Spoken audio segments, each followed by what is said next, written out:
الحمد لله نحمده ونستعينه ونستغفره ونؤمن به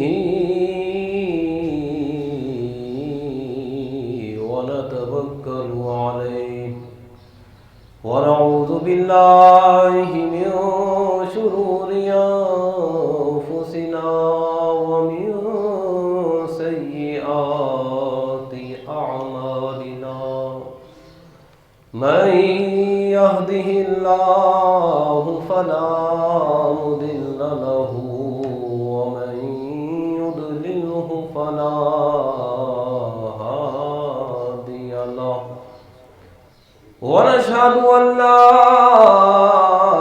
إله إلا الله وحده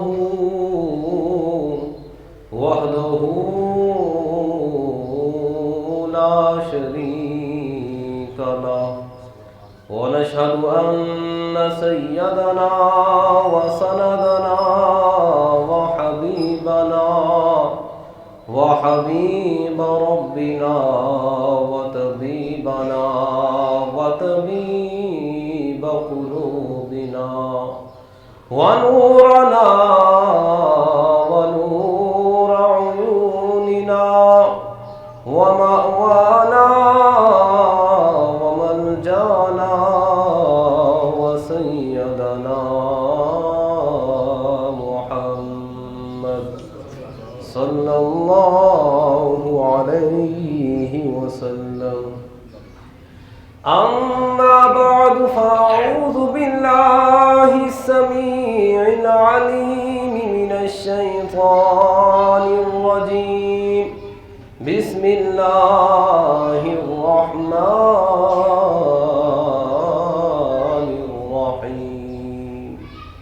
قل لن يصيبنا إلا ما كتب الله لنا هو مولانا وعلى الله فليتوكل المؤمنون. آمنت بالله صدق الله العظيم وصدق رسوله النبي الكريم الأمين. قال الله تبارك وتعالى في شان حبيبه مخبرا وآمرا إن الله وملائكته يصلون على النبي يا أيها الذين آمنوا صلوا عليه وسلموا تسليما. الصلاة والسلام عليك يا سيدي يا رسول الله وعلى آلك وأصحابك يا سيدي يا حبيب الله. الصلاة والسلام عليك يا سيدي يا خاتم النبيين وعلى آلك وصحابك يا سيدي يا رحمة للعالمين. بندائے پروردگارم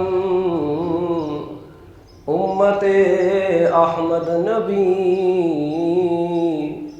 دوست دار چہار یارم تاب اولاد علی مذہب حنفیہ دارم ملت حضرت خلیل خاک پائے غوث اعظم زیر سایہ ہر ولی. اللہ تبارک و تعالیٰ کی حمد و ثنا حضور سرور کائنات جان دو عالم نور مجسم شفیع معظم صلی اللہ علیہ وسلم کی عظیم بارگاہ گہربان میں ہدیہ درود و سلام پیش کرنے کے بعد نہایت ہی معزز سامعین کرام، آپ حضرات کے سامنے قرآن مجید برہان رشید کی آیہ مقدسہ تلاوت کرنے کا شرف حاصل کیا۔ اللہ رب العزت کی عظیم بارگاہ میں یہ دعا ہے کہ رب ذوالجلال مجھے اس آیہ مقدسہ کا صحیح مفہوم بیان کرنے کی توفیق عطا فرمائے، اور اس مقدس کلام کے صدقے سے اللہ رب العزت تمام امت مسلمہ کو ہر بلا سے محفوظ فرمائے۔ عزیزان گرامی، جو آیہ مقدسہ آپ کے سامنے تلاوت کی ہے، اس آیت میں اللہ رب العزت نے ارشاد فرمایا، قُلْ لَن يُصِيبَنَا إِلَّا مَا كَتَبَ اللَّهُ لَنَا۔ اے محبوب، آپ فرما دیجئے کہ ہرگز ہمیں کوئی مصیبت نہیں پہنچ سکتی مگر وہی جو اللہ نے ہمارے لیے لکھ دی ہے۔ ہوا مولانا، کیونکہ وہ ہمارا مالک ہے، وعلیہ فلیتوکل المؤمنون، اور مومنوں کو ہر حال میں اللہ ہی پر بھروسہ کرنا چاہیے۔ تو آیہ مبارکہ کے اندر اللہ رب العزت نے ارشاد فرمایا کہ کوئی کتنا ہی طاقتور کیوں نہ ہو، مضبوط کیوں نہ ہو، مالدار کیوں نہ ہو، اور کوئی کتنا ہی اثر و رسوخ رکھنے والا کیوں نہ ہو، وہ اس وہم میں نہ رہے کہ وہ طاقتور ہے تو وہ مالک ہے۔ فرمایا نا، ہم مالک ہیں، اور جو مالک ہوتا ہے اس کو اختیار ہوتا ہے چیز کو ایسے کرے یا ایسے کرے، مالک ہے۔ فرمایا کہ ہم مالک ہیں، پوری روئے زمین کے ہر شے کے ہم مالک ہیں، تو لہٰذا ہم جیسے چاہیں اپنے بندوں کو، جیسے چاہیں ہم اپنے بندوں کو پھیرے، یہ ہماری ملکیت کا سوال ہے، ہم مالک ہیں۔ اور فرمایا کہ کوئی کسی کا کتنا بھی بڑا دشمن کیوں نہ ہو، وہ اس کے سر پر بھی کیوں نہ کھڑا ہو، لیکن یاد رکھنا کہ اس وقت تک وہ آپ کو نقصان دے ہی نہیں سکتا جب تک تمہارے لیے لکھا ہوا نہ ہو۔ فرمایا جو ہمارے علم ازلی میں لکھ دیا گیا وہ ٹلے گا نہیں، وہ جو ٹل گیا وہ لکھا ہی نہیں گیا، وہ لکھا ہی نہیں گیا۔ نبی اکرم صلی اللہ علیہ وسلم نے فرمایا کہ ہر چیز کی ایک حقیقت ہوتی ہے۔ فرمایا ایمان کی حقیقت تک بندہ تب پہنچتا ہے جب بندہ مومن کا ایمان یہ ہو کہ جو اسے مصیبت پہنچی ہے وہ ٹلنے والی نہیں تھی، اور جو ٹل چکی ہے وہ پہنچنے والی نہیں تھی۔ یعنی مومن کا یہ عقیدہ ہونا چاہیے کہ اللہ تبارک و تعالیٰ نے اگر میرے لیے کوئی آزمائش رکھی ہے تو کائنات کا ہر ساز و سامان، ہر قسم کا طبیب و ڈاکٹر وہ مل کر بھی آ جائیں تو رب کی آئی کو روک نہیں سکتے۔ اور فرمایا کہ اگر رب نے اس کے لیے حفاظت رکھی ہو، اس کے لیے شفا رکھی ہو، تو کائنات کا بڑے سے بڑا وائرس بھی آ جائے اسے ہلا نہیں سکتا، لیکن اگر رب نے لکھا ہے تو کوئی اسے ہلا نہیں سکتا۔ فرمایا ان حالات کے اندر کرنا کیا چاہیے؟ فرمایا اللہ رب العزت کی ذات پر بھروسہ کرنا چاہیے، توکل کرنا چاہیے۔ اور توکل کس چیز کا نام ہے؟ حضرت سیدنا علی المرتضیٰ رضی اللہ تعالیٰ عنہ، آپ فرماتے ہیں کہ آپ سے پوچھا گیا کہ توکل کیا ہے؟ آپ نے فرمایا توکل یہ ہے کہ بدن اللہ تبارک و تعالیٰ کی عبادت میں غرق ہو، دل اللہ تبارک و تعالیٰ کی یاد میں غرق ہو، رب کی عطا ہو تو بندہ مومن شکر کرے، اور اگر رب کی طرف سے مصیبت آئے تو بندہ مومن صبر کرے۔ فرمایا اس چیز کا نام توکل ہے کہ عبادت میں غرق رہے، رب کی یاد میں غرق رہے، اگر مل جائے تو شکر کرے، اگر آزمائش آئے تو صبر کرے۔ فرمایا اس کو توکل کہتے ہیں۔ تو لہذا کوئی کتنے بھی مشکل حالات کیوں نہ آ جائے، کبھی بھی عبادت سے دل نہیں چھڑانا، اور کبھی بھی اس دل کا تعلق اللہ تعالیٰ سے نہیں توڑنا، چاہے کچھ بھی ہو جائے، اس بنا پر کہ اللہ تبارک و تعالیٰ ہی بیماری کو پیدا فرمانے والا ہے، وہی شفا کو پیدا فرمانے والا ہے۔ تو بندہ مومن کو چاہیے کہ وہ اپنا معاملہ رب کے سپرد کرے، احتیاطی تدابیر ضرور اپنائے، احتیاطی تدابیر جو ہوتی ہیں وہ ضرور اپنائیں، لیکن ایک بات ذہن میں رکھیے، تدابیر اپنائیں لیکن اعتماد اور بھروسہ صرف خدا کی ذات پر ہونا چاہیے۔ صرف خدا کی ذات پر بھروسہ ہونا چاہیے، احتیاطی تدابیر جو ہیں ان پر بھروسہ نہیں ہونا چاہیے، بھروسہ خدا کی ذات پر۔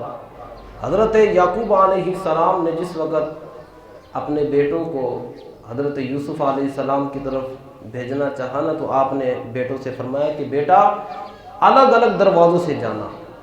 یہ تدبیر تھی، ایک احتیاطی تدبیر۔ فرمایا ایک دروازے سے اکٹھے نہ جانا، الگ الگ دروازے سے ایک ایک بندہ ہو کر گزرنا۔ پھر آپ نے پتہ کیا فرمایا؟ وما اغنی عنکم من اللہ من شیء۔ فرمایا بیٹا احتیاطی تدابیر تو بتا دی ہیں، انہی پر بھروسہ نہ کرنا، اس لیے کہ میں اللہ سے نہیں بچا سکتا، ہمیں اللہ سے نہیں بچا سکتا۔ ان الحکم الا للہ، حکم تو اللہ ہی کا چلے گا۔ احتیاطی تدابیر اپناؤ لیکن حکم اللہ ہی کا چلے گا۔ وعلیہ توکلت وعلیہ فلیتوکل المتوکلون۔ فرمایا میں بھی اللہ پہ بھروسہ کرتا ہوں، تمہیں بھی کہتا ہوں اللہ پہ بھروسہ کرو۔ اور بھروسہ کرنے والے جو ہوتے ہیں انہیں چاہیے کہ وہ اللہ ہی پر بھروسہ کریں۔ تو لہذا اعتماد صرف اللہ کی ذات پر ہو، اور اگر ہم لوگ احتیاطی تدابیر پر بھروسہ کریں اور اللہ کی یاد سے غافل ہوتے جائیں تو یاد رکھیے گا کامیابی کبھی بھی نہیں مل سکتی، کبھی بھی کامیابی نہیں مل سکتی۔ حضرت موسیٰ علیہ السلام آپ کی قوم پر جب قحط نازل ہوا تو حضرت موسیٰ علیہ السلام اپنی قوم کو لے کر صحرا میں چلے گئے۔ میدان میں جا کر آپ نے دعا کی تو اللہ تبارک و تعالیٰ نے فرمایا کہ جب تک وہ بندہ توبہ نہیں کرے گا ہم تمہاری دعا کو قبول نہیں کریں گے۔ اس بندے نے توبہ کی، اب پھر دعا مانگی، بارش برسی اور بہت بارش برسی، لیکن مسئلہ کیا ہوا کہ بارش تو برسی، فصل نہیں ہوگی، نہ کوئی سبزیاں ہوگی نہ سبزہ ہوگا، فصل نہیں ہوگی، بارش برسی۔ رب کی بارگاہ میں عرض کی حضرت موسیٰ علیہ السلام نے، مولا غلہ تو ہوگا ہی نہیں، فصلیں تو ہوئی نہیں، فاقے تو مٹے نہیں، بارش تو ہوئی لیکن ملا کچھ نہیں۔ رب نے فرمایا کہ میرے بندوں نے مجھ سے بارش مانگی تھی، رزق تھوڑی مانگا تھا۔ سارے تو یہی سمجھ رہے تھے نا کہ بارش کے ذریعے جناب جی ہمیں رزق ملے گا، بارش آئے گی تو سبزہ ہوگا، بارش آئے گی تو جناب جی گندم ہوگی، بارش آئے گی تو سبزی ہوگی۔ فرمایا انہوں نے بارش سے مانگا تھا تو لے بارش سے، اب بارش سے لے۔ پھر عرض کی مولا تو رازق حقیقی ہے، تو ہمیں عطا فرما۔ اب اللہ تبارک و تعالیٰ نے کیا فرمایا؟ فرمایا موسیٰ جلتے تندور کے اندر اپنی فصلوں کا بیج ڈال دو۔ تندور جل رہا تھا، حضرت موسیٰ علیہ السلام نے جس وقت وہ بیج ڈالا تو رب ذوالجلال نے تندور سے فصلوں کو پیدا فرما دیا اور فرمایا یہ ہے ہم کہ اگر چاہے تو پانی سے بھی نہ اگائے، چاہے تو آگ سے بھی اگا دے۔ ان الحکم الا للہ، حکم تو اللہ ہی کا چلنا ہے۔ تو لہذا اصل بھروسہ خدا کی ذات پر۔ قوم موسیٰ نے بھروسہ کیا تھا پانی پر، پانی بارش برسی، بڑی برسی، لیکن فصلیں نہ ہوگی، اناج نہ ہوگا، اس بنا پر کہ ان کا بھروسہ بارش پر تھا۔ اور جب بھروسہ رب کی ذات پر ہوا تو پھر جناب جی آگ سے بھی فصلیں اگائی، تندوروں کے اندر بھی جناب اللہ تعالیٰ نے اناج کو پیدا فرما دیا۔ تو لہذا اس بنا پر بھروسہ اللہ رب العزت کی ذات پر رکھنا چاہیے۔ اور توکل کے اندر یہ بات خاص خیال رکھنی چاہیے کہ حضرت ابو عبداللہ کرشی رحمۃ اللہ تعالیٰ علیہ سے بھی کسی نے پوچھا کہ توکل کیا ہے؟ آپ نے فرمایا توکل یہ ہے کہ اللہ رب العزت کی یاد میں مگن رہنا، اللہ تبارک و تعالیٰ کے حکم پر پابند رہنا۔ اس نے کہا حضور کچھ اور بتائیے، اس پر اضافہ کیجئے۔ تو آپ نے فرمایا کہ جو سبب اللہ کی راہ میں جانے سے روکے، فرمایا اس سبب کو چھوڑ دے۔ فرمایا اس کو توکل کہتے ہیں، کہ مطلب وہ احتیاطی تدبیر جو انسان کا ناطہ اللہ سے توڑے، فرمایا اس تدبیر کو چھوڑ دے، وہ تدبیر نہیں وہ موت ہے۔ تو لہذا آج اس وقت کے اندر جو ہمارے حالات چل رہے ہیں، جس وبا سے ہم گزر رہے ہیں، اس وبا کے اندر احتیاطی تدابیر ضرور اپنائیں، لیکن وہ تدبیر جو بندہ مومن کو خدا سے توڑے، یاد رکھنا وہ بچانے والی نہیں ہے، وہ مومن کی موت ہے، وہ حقیقت میں وہ موت ہے۔ اس بنا پر احتیاطی تدابیر کی زمرے کے اندر ایسا نہ ہو کہ جناب عبادتیں ختم ہو جائیں، ریاضتیں ختم ہو جائیں اور بندہ کہے میں تو احتیاطی تدابیر کر رہا ہوں۔ تو توکل اس چیز کا نام ہے کہ جو سبب اللہ کی راہ میں رکاوٹ ہو اس سبب کو دور کرے۔ حضرت سیدنا عبداللہ ابن عباس رضی اللہ تعالیٰ عنہ کیا پائے کہ آپ کا توکل تھا، اور کیا جناب آپ نے ہمیں سبق دیا۔ آپ کی آخری عمر کے اندر آپ کی آنکھیں خراب ہوئی، طبیب کے پاس لایا گیا تو طبیب نے کہا کہ جناب صرف چند دن آپ نے زمین پر سجدہ نہیں کرنا۔ مطلب یہ تھا کہ آپ زمین پر سجدہ نہ کریں، ویسے نماز پڑھیں، زمین پر سجدہ نہیں کرنا، آپ کی آنکھیں ٹھیک ہو جائیں گی۔ حضرت عبداللہ ابن عباس رضی اللہ تعالیٰ عنہ نے کیا فرمایا؟ آپ نے فرمایا مجھے وہ آنکھیں چاہیے ہی نہیں جو رب کی بارگاہ میں جھکنے سے روکے، ورنہ مجھے ان آنکھوں کی ضرورت ہی نہیں۔ آپ نے علاج ہی نہیں کروایا اس بنا پر کہ جناب وہ آنکھیں ہی کیا کہ جناب جو رب کی بارگاہ میں جھکنے سے روکے مجھے۔ تو لہذا اس بنا پر وہ احتیاطی تدبیر ہی کیا جو انسان کو اللہ کی راہ سے روک دے، جو انسان اور اللہ کے درمیان تعلق کو توڑ دے، وہ احتیاطی تدبیر نہیں ہے، وہ موت کا سامان ہے۔ تو لہذا اس بنا پر ان حالات کے اندر اس چیز کا خوب جائزہ لینا چاہیے۔ اور یہ جو حالات پیدا ہوئے، آج ہر طرف خوف و ہراس ہے، ہر بندہ جناب ڈرتا ہے۔ کوئی کہتا ہے سلام نہ لینا یہ ہو جائے گا، کوئی کہتا ہے جناب جی ادھر اکٹھے نہ ہونا اس طرح ہو جائے گا، فلاں ہو جائے گا۔ سب سے پہلے ان مراحل کے اندر اگر ہم اس مرض سے نجات پانا چاہتے ہیں تو سب سے پہلے چیز کیا ہے کہ ہم لوگ عبادت کو محدود نہ کریں، ہم سبب تلاش کریں کہ یہ مرض آیا کیوں ہے، یہ مرض ہم پر واقع کیوں ہوا۔ اس کے لیے قرآن و حدیث کھولیں، واقعات پڑھیں، آپ کو پتہ چلے گا کہ بنی اسرائیل کا جس وقت لشکر جہاد کے لیے نکلا نا تو وہ ایسا تھا کہ جناب اس کو شکست دینا ناممکن تھا۔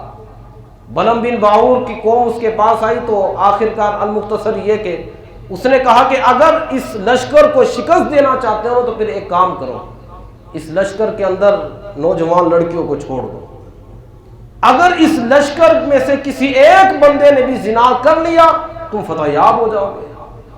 ایسا ہی ہوا، انہوں نے لڑکیوں کو چھوڑا۔ حضرت موسیٰ علیہ السلام کی قوم کے اندر ایک امیر زادہ تھا، اس نے حضرت موسیٰ علیہ السلام سے کہا کیا یہ میرے لیے لڑکی حلال ہے؟ آپ نے فرمایا نہیں حرام ہے۔ اس امیر زادے نے اس لڑکی سے زنا کیا، اس کا زنا کرنا تھا، اللہ رب العزت نے 1 گھنٹے کے اندر 70,000 بندہ مار دیا، یعنی طاعون کا مرض لاحق ہوا اور 70,000 بندہ 1 گھنٹے میں مرا۔ یہ وہ لشکر تھا جس کو شکست دینا ممکن نہیں تھی، لیکن اب کیا ہوا؟ اب شکست کیوں ہوئی؟ اس لیے کہ اس لشکر کے اندر فحاشی آ گئی اور یعنی آ گئی۔ میرے محبوب صلی اللہ علیہ وسلم نے یہی فرمایا نا، آپ نے فرمایا جس قوم کے اندر فحاشی اور یعنی عام ہو جائے، فرمایا اللہ تبارک و تعالیٰ اس قوم میں ایسا مرض لاحق کرے گا کہ اس قوم کے بڑوں نے بھی اس کے نام نہیں سنے ہوں گے۔ آج ماتھے میں سر رکھ کے کہتے ہیں اوہ ہو ڈینگی تو ہم نے اپنے بڑوں سے بھی نہیں سنا تھا، یہ کرونا وائرس یہ تو ہمارے بڑوں نے بھی نہیں سنا تھا، یہ بلڈ پریشر، یہ کینسر، یہ فلاں یہ تو ہمارے بڑوں نے نہیں سنا تھا۔ وہ جناب آپ کے بڑوں نے ایسا ننگا پن بھی نہیں دیکھا تھا، ایسی فحاشی اور ریانی بھی نہیں دیکھی تھی ہمارے بڑوں نے، بڑے سادے اور صاف ستھرے لوگ تھے۔ آج ایمان سے ذرا پوچھئے گا، اپنے دل سے فیصلہ کیجئے گا کہ آج ہماری بچی جو لباس پہنتی ہے، کبھی ہم نے شریعت سے پوچھا کہ یہ لباس ٹھیک ہے؟ جو لباس بیٹی پہن کر باپ کے سامنے آتی ہے شریعت اس لباس کو ننگا پن کہتی ہے۔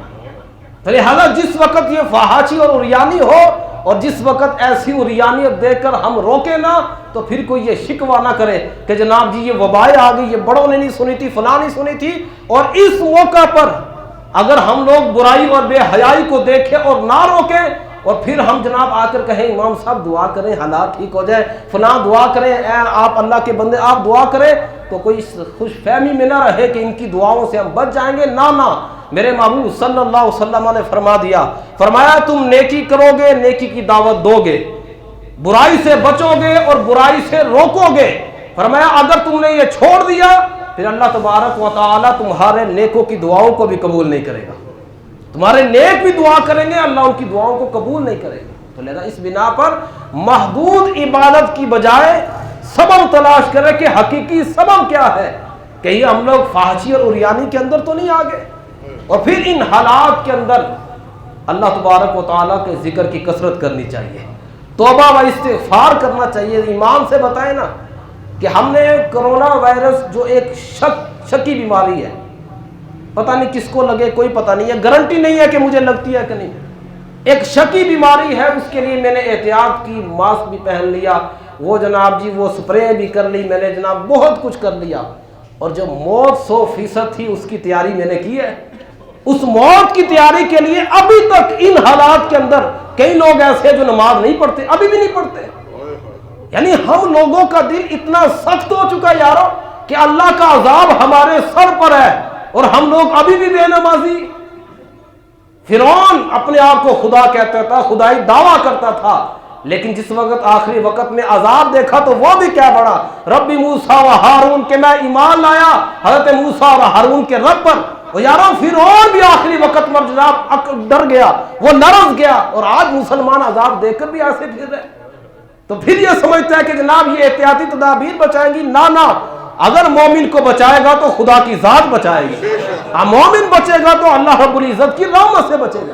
تو رب کی طرف آؤ، احتیاطی تدابیر کے ساتھ جناب اللہ تبارک و تعالیٰ کی بارگاہ میں آؤ، توبہ کرو اس بنا پر کہ اللہ وہ ہے، اگر موت سر پہ بھی کھڑی ہو، بھروسہ خدا پر ہو تو موت ہٹ جایا کرتی ہے۔ میرے محبوب صلی اللہ علیہ وسلم درخت کے نیچے سوئے ہوئے تھے نا، آپ نے کئی مرتبہ یہ واقعہ سنا، ایک کافر آیا جناب، تلوار لٹک رہی تھی، تلوار اٹھائی، میرے محبوب صلی اللہ علیہ وسلم کے اوپر کھڑے ہو کر کہنے لگا، بتا محمد تجھے کون بچائے گا؟ یعنی دشمن ہے، دشمن کے ہاتھ میں تلوار ہے اور دشمن کا غلبہ بھی ہے، موت پکی ہے۔ اگر بندہ سوچے موت پکی ہے، لیکن اس کے باوجود جب اس نے کہا نا بتا محمد تجھے کون بچائے گا، آپ نے فرمایا مجھے میرا اللہ بچائے گا۔ آپ نے یہ فرمایا تو ایسا روب آیا کہ تلوار گر گئی، تصویر پلٹ گئی۔ اب معاملہ یہ تھا، کافر نیچے تھے، میرے محبوب اوپر تھا۔ اب میرا محبوب فرما رہا تھا بچا مجھے تو میرے رب نے بچا لیا، تجھے کون بچائے گا؟ تو بتا تجھے کون بچائے گا؟ تو لہذا اس بنا پر اللہ کی راہ میں آئے، ہمارا رب وہ ہے۔ ہم مانا کہ ہم کمزور ہیں، ہم نے مانا کہ ہم بڑے لاچار ہیں، ہم بڑے کمزور ہیں، لیکن اگر رب پہ بھروسہ ہو تو رب بڑا طاقت والا ہے، رب بڑی قوت والا ہے۔ یمحو اللہ ما یشاء ویثبت، جو رب بیماریوں کو لکھ سکتا ہے وہ مٹا بھی سکتا ہے، وہ مٹا بھی سکتا ہے۔ تو رب کی بارگاہ میں اس کا ذکر کرے۔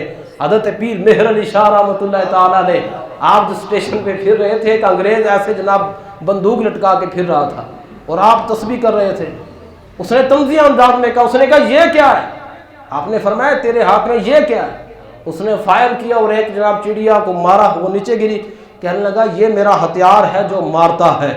آپ نے مری ہوئی چڑیا کے پاس تسبیح رکھ کے اللہ کی جب ضرب لگائی، وہ چڑیا زندہ ہو کر اڑی۔ آپ نے فرمایا تیرا ہتھیار مارتا ہے، ہمارا زندہ کرتا ہے۔ تو اللہ کا جو ذکر ہے جناب وہ تو مردوں کو بھی زندہ کر دیتا ہے۔ تو لہذا اللہ کے ذکر کی طرف آئیں، اس طرف آئیں۔ اس بنا پر ان حالات کے اندر جتنا ہو سکے اپنے آپ کو عبادت میں غرق کریں۔ کیا ہم نے یار کبھی ہم نے عبرت حاصل نہیں کی، مشاہدہ نہیں کیا ہم نے کہ ڈاکٹر بڑے سے بڑا ڈاکٹر ہوتا ہے، آخرکار علاج سے جب تھک جاتا ہے تو کیا دیتا ہے کہ اپنے مریض کو لے جائیں، کیوں ڈاکٹر صاحب؟ بس اب دعا ہی بچا سکتی ہے۔ اب اللہ سے دعا کریں، اللہ ہی کوئی معجزہ دکھائے تو یہ بچ سکتا ہے۔ اور یارو جب اس موقع پر رب کی بارگاہ میں آنا ہے، چلتے پھرتے نہ آ جائیں، اس موقع پر نہ آ جائیں، جس وقت لاجواب ہو جائیں اس وقت آنے کی بجائے ابھی آئیں، رب کی بارگاہ میں جھکے، توبہ استغفار کریں۔ حضرت عمر فاروق رضی اللہ تعالیٰ عنہ کے دور کے اندر جب یہ زلزلہ آیا نا، تو حضرت عمر فاروق رضی اللہ تعالیٰ عنہ آپ تشریف لائے اور آپ نے اپنا درہ مبارک مار کر اس وقت زمین سے فرمایا کہ عمر نے تیرے اوپر انصاف نہیں کیا۔ زمین تھم گئی، زمین بھی بتا رہی تھی نا عمر تو نے تو انصاف کیا ہے۔ حضرت عمر فاروق رضی اللہ تعالیٰ نے اب قوم کو بلایا، آپ نے فرمایا قوم ذرا بتاؤ تم کون سے گناہ کرتے ہو، تمہارے گناہوں کی وجہ سے زمین بھی کانپ گئی۔ تو لہذا اب یہ وقت ہے، مشاہدہ کرو کہ کون سے ہم نے گناہ کیا جس کی وجہ سے یہ بیماری آ گئی، یہ وبائیں آ گئی کہ جناب اتنے ہم ڈر گئے، کبھی ادھر کبھی ادھر۔ اور یہ ڈر کیوں ہے؟ یہ بھی ذہن میں رکھیے کہ آج ہم اتنے خوفزدہ کیسے ہو گئے یار، اتنے ڈر والے کیسے ہو گئے کہ جناب ہاتھ ملانے سے بھی گریز ہے۔ سگا باپ ہے اس کے قریب بھی نہیں جا سکتے، سگا بیٹا ہے اس کے قریب بھی نہیں جا سکتے، اس کو قید تنہائی میں رکھنا ہے۔ کیوں اتنا خوف کیوں ہے؟ اس کی بڑی وجہ پتہ کیا ہے؟ حضرت نوح علیہ السلام جس وقت وہ طوفان آیا تھا نا، طوفان تھم گیا تو حضرت نوح علیہ السلام نے کوے کو بھیجا. آپ نے فرمایا جاؤ مشاہدہ کر کے آؤ، خبر لے کر آؤ. اب کوا گیا، کوا تھا، اس نے ایک لاش کو دیکھا تو اس کو کھانا شروع کر دیا اس نے. اب جناب آیا ضرور لیکن لیٹ آیا. حضرت نوح علیہ السلام کے فرمان میں اس نے تاخیر کی. آپ نے فرمایا اللہ کرے تو ہمیشہ ڈرتا ہی رہے. اب یہ کوا ہے کتنا ڈرپوک ہے، سب سے زیادہ ڈرپوک کوا ہوتا ہے. جہاں حرکت ہوئی نہیں وہ اڑا نہیں. تو لہذا کوے نے صرف نبی کے فرمان میں تاخیر کی تھی، وہ ڈرپوک ہوا.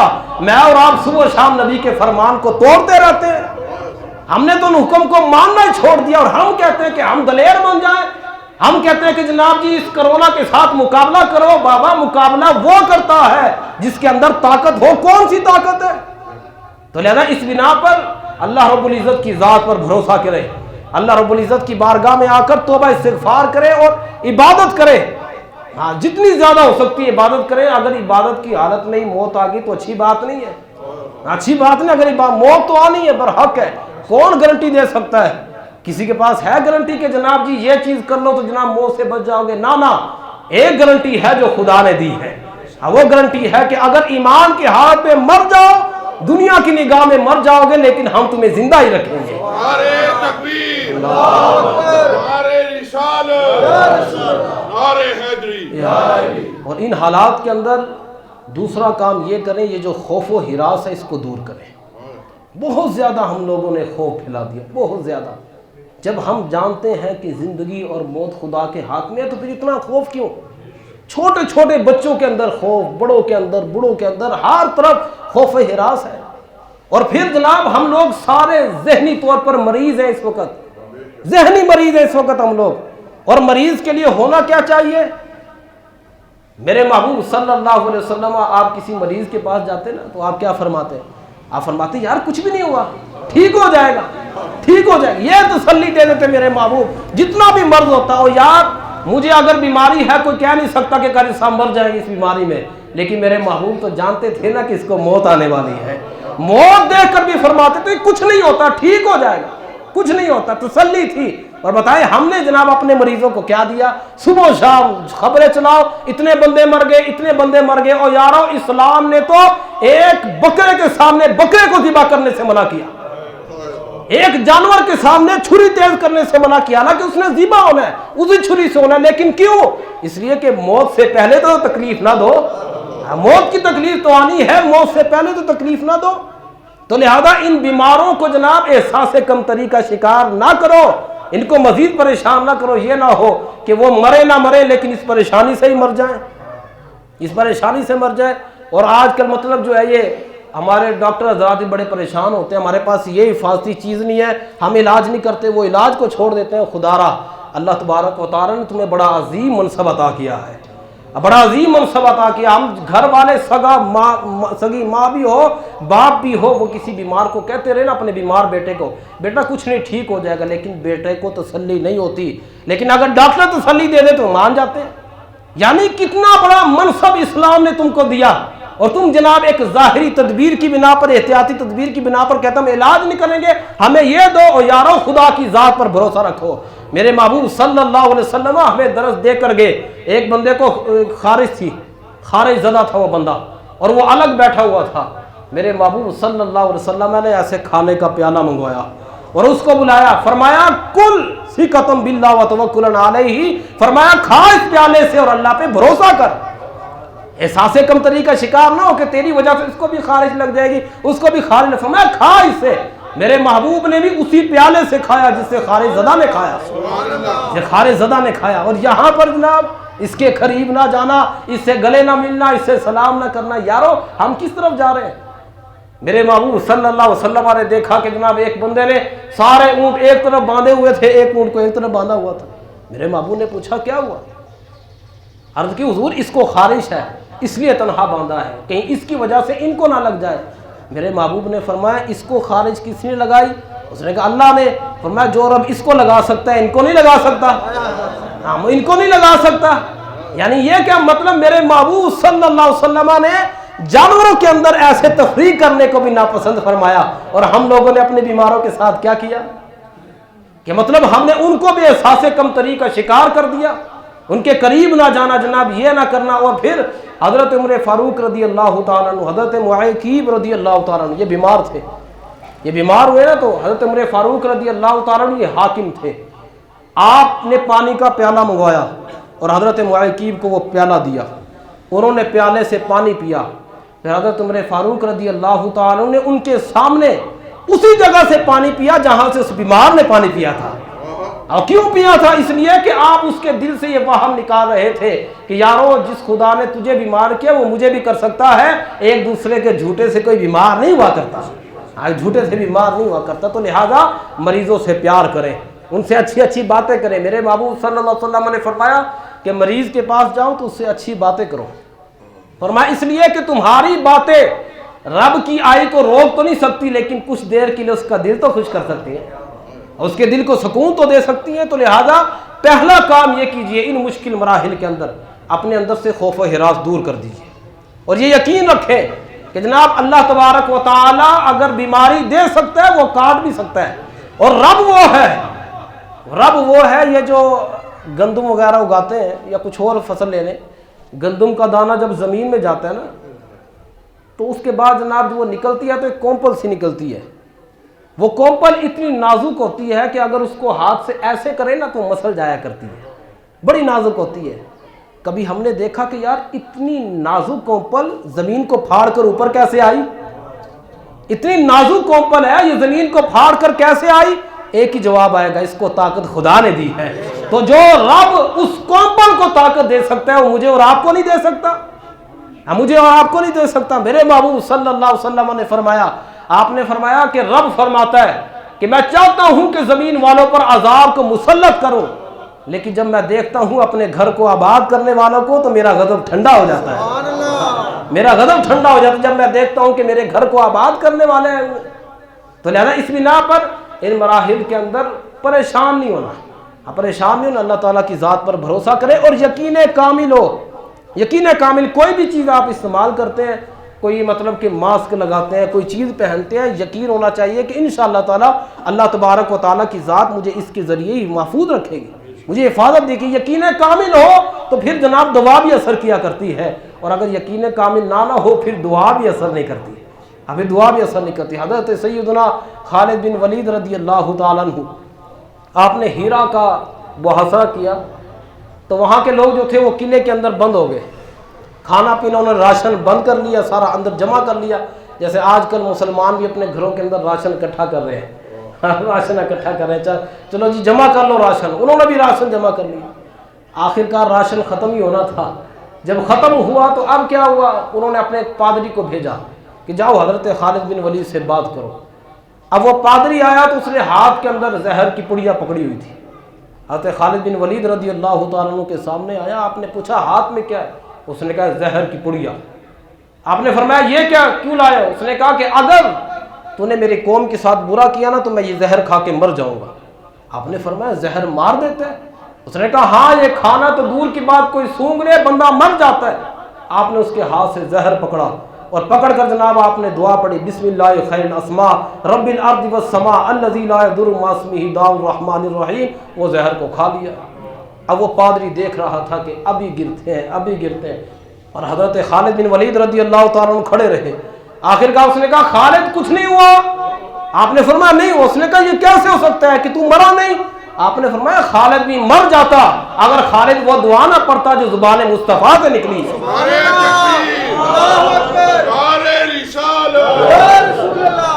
اس نے کہا کہ خالد بھی مر جاتا اگر وہ دعا نہ پڑھتا۔ تو یہ مرحلہ دے کر اس کا پادری نے پتہ کیا کہا؟ اس نے کہا اے عمر، اگر تیری شان والے لوگ کوئی ایک بندہ بھی اس قوم میں باقی رہا نا تم کسی مقصد میں ناکام نہیں ہو سکتے، کسی مقصد میں ناکام نہیں۔ اگر تیری شان والا، اب وہ کون سی شان تھی کہ جناب جی نبی پاک صلی اللہ علیہ وسلم کے فرمان پر ایسا کامل یقین تھا۔ تو لہذا اس بنا پر میرے محبوب صلی اللہ علیہ وسلم نے فرمایا نا کہ صبر آدھا ایمان ہے اور یقین پورا ایمان ہے۔ اللہ رب العزت کی ذات پر یقین کامل رکھے، اور اللہ رب العزت کی بارگاہ میں اپنے گناہوں کی توبہ کریں اور آئندہ زندگی کے اندر ہمیشہ اپنی پیشانی کو رب کی بارگاہ میں جھکائے رکھیں. انشاءاللہ العظیم یہ حالات گزر جائیں گے. اللہ رب العزت کی بارگاہ میں دعا ہے رب ذوالجلال ہمیں صحیح معنوں میں دین متین کی سمجھ عطا فرمائے.